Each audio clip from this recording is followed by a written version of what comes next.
So yo, what's up guys? So today's video na naman, no, i-tutorial na naman natin kung paano paano tanggalin yung lens or visor itong ating focus na SICK, no, half face. So actually nagpapalit na ako niyan kasi ang nakakabit nito is yung isa, itong isa. Ito siya na nakakabit nung pagbili. So ngayon pinalitan ko na siya kasi madalas akong bumabiyahe sa gabi. Kaya yun, pinalitan ko na siya yung clear lens nila. So paano magpalit ng lens? So paano magtanggal? Pinakauna. So una guys, wala naman tayong gagamitin mga tools nito, screwdriver. Wala pa tayong gagamitin dyan. Dito lang may gagawin lang tayo dyan. Paalala ko lang guys, mag-iingat lang. Ingatan lang natin. Dahan-dahan lang. Aralin ng mabuti kung paano yung gagawin. Kasi ang kasi i-explain ko lang. May mga ngipin-ngipin kasi to. Yun yung ito. May ngipin to, may tatlo lang to eh. Tapos itong pinakabilog na to, meron to siya. So once na naputol yan, so possible na hindi na maganda yung performance. Hindi na maganda yung kapit, no, baka maluwag na siya kasi wala na siyang, baka maputol to. So guys, unang-una gagawin natin dito,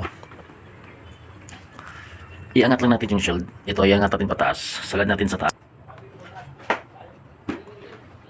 Buksan lang natin yung shield pataas, isagad natin.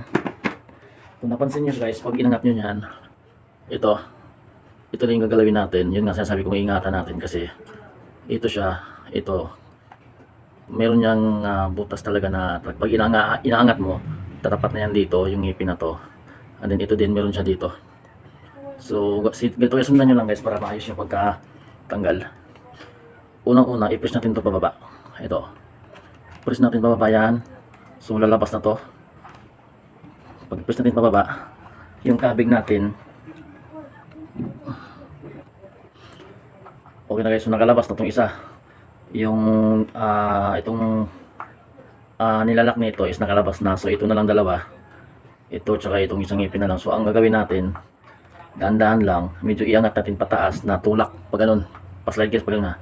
Angat natin dahan-dahan, tapos slide pag ganun. Para itong ngipin na to is ano na yan, kumbaga mag-unlock na yan doon sa itong mga ngipin-ngipin na to. So tulak natin pa taas na may halong pa slide para angat. Pangat na pa slide guys. Yun. So yun lang. Dandahan lang kasi tatlo yung ngipin niya eh. So pag mayroong isang maputol, wala na. So yung guys, tagalan natin. Medyo dandahan lang talaga at matatanggal naman siya. Ganun lang din sa kabila. Gagawin natin. I-push lang din natin to ulit. Tapos pag push natin, lalabas na tong yung kinakabira nitong binaba natin, lalabas na yan. Angat natin ng konti. Then parehas lang sa kabila. Angat na, mapaslide na pa ganun para itong ngipin na to hindi mabali. Mga iangat natin, tapos pasid pa ganun. Nandahan lang guys. Nung una din hirapan din ako nito. Sa kabila, mas madali sa kabila. Kasi kanan yung gamit ko eh. Yun na guys, nandahan lang. Iangat na pa ganun guys . Okay, yun lang guys. Pwede na tayo magpalit ng visor. Sa pagkabit naman, sa gusto mong hindi naman na mahirap. Kasi yun lang naman. Itapat lang din natin itong ngipin na to. May mga butas yan doon guys naka-indicate dito. Tatlo din to. So itapat lang din natin dyan. Sagad natin ang angat. Sana hindi makita. Madilim kasi naman.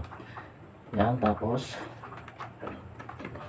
itong singipin, ipupush natin ng dahan-dahan para yun. Ayun na guys, kaya lang simple. Ganun lang din sa kabila.